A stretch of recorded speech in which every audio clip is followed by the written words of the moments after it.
Saya sebetulnya ada poin pertama yang saya mau sampaikan. Kenapa Indonesia tidak bisa sama dengan Singapura, dengan Jerman, dengan Turki, dengan negara luar lah. Ya karena pemimpinnya itu bengis dan kejam kepada rakyat, tapi dengan pihak asing, negara dalam konteks ya modal maupun negara asing itu menyembah dan inlander mentalnya. Lihat saja beberapa menteri kemarin Elon Musk itu berfoto, ya di belakang kayak dayang-dayang aja begitu, padahal dia menteri itu. Kalau Erdogan tadi kan diusirnya malahan ke duta-duta besar itu. Indonesia nggak berani karena karakter pemimpinnya memang karakter tempe semua. Jadi dia orientasinya itu menyembah kepada pihak luar, menyembah kepada negara asing, menyembah kepada modal asing dan kepada oligark, tapi kepada rakyat itu kejam dan bengisnya luar biasa. Ya. Dan itu terbukti misalnya aparat-aparat negara kita ini sudah jadi kacung modal.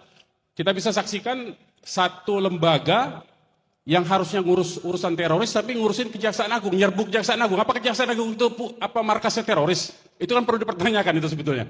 Nah, jadi itu menurut saya menjadi bukti penting bahwa institusi yang keluar dari tupoksinya itu membuktikan bahwa institusi itu sudah menjadi alat politik sebetulnya. Ya. Ya saya tidak takut karena dia lagi sibuk ngejar Kejaksaan Agung sebetulnya. Keren aja itu. Syukur-syukur terus-terusan itu. Itu yang pertama. Nah yang kedua, karena memang tadi bicara sistem, bicara bicara karakter pemimpinnya, bicara sistemnya. Kalau saya sih sebetulnya apa yang dibawa sistem dari luar itu kalau selama para pemimpinnya masih bermental seperti tadi, itu akan dimodifikasi sedemikian rupa sehingga hanya dibuat untuk menguntungkan grup dan crony-nya saja. Jadi kita percuma membanding-bandingkan. Kalau gerombolan pemimpinnya tidak diganti. Nah saya punya usul sebetulnya konkret saja dengan diaspora ini. Ini mumpung ada diaspora sebetulnya. Yang ada di beberapa negara. Saya mau mengambil contoh itu ini untuk shock terapi sebetulnya. Supaya yang jadi pemimpin ke depan tidak main-main. Ya. Ini kita ambil contoh waktu Pinochet. Waktu Pinochet itu para aktivis diaspora dari Chili itu yang berada di Spanyol dan Inggris itu mengajukan gugatan kepada Pinochet dan kemudian pengadilan Spanyol dan pengadilan di Inggris itu menetapkan kemudian kalau Pinochet berada di dua wilayah negara ini, Pinochet ditangkap. Nah ini yang harus kita contoh sebetulnya. Jadi saya berharap ya diaspora Indonesia ini bisa sebetulnya dengan mekanisme hukum seperti itu mengajukan gugatan dengan surat kuasa dari korban pelanggaran HAM di Indonesia. Sebetulnya korban pelanggaran HAM kan banyak. Ada 700 lebih petugas KPPS yang tewas 2019. Ada kemudian 10 orang yang tewas waktu demonstrasi di Bawaslu. Ada 6 orang pengawal Habib Rizik yang dibantai. Semua dalam satu rezim itu. Jadi mulai dari tahun 2019 sampai dengan tahun 2020 itu ada hampir 1.000 orang artinya.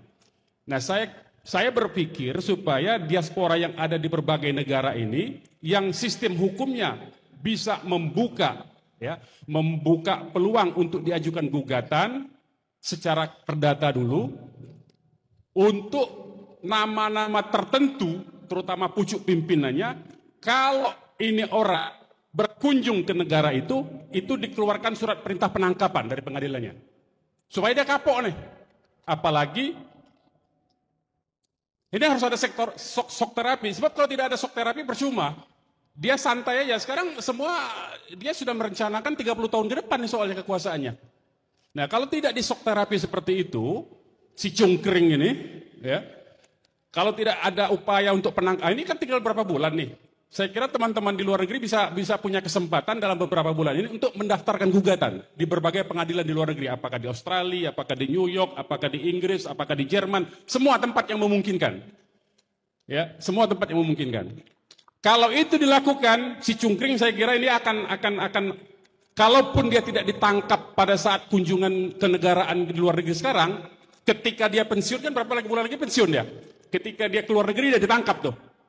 beserta beberapa orang kroninya itu. Nah, saya kira ini usulan konkret yang bisa kita lakukan dalam jangka pendek yang memungkinkan. Sistem hukum di luar negeri kan memungkinkan untuk itu. Kalau di Indonesia ini sudahlah, hakimnya bahkan hakim MK pun sudah bisa dipermainkan begitu. Saya sudah tidak ada harapan upaya-upaya hukum di Indonesia ini, karena semuanya sudah jadi alat kekuasaan, jadi alat modal semua. Nah, jadi kita pindahkan medan tempurnya ke luar negeri. Saya kira begitu, demikian dari saya. Terima kasih. Assalamualaikum warahmatullahi wabarakatuh.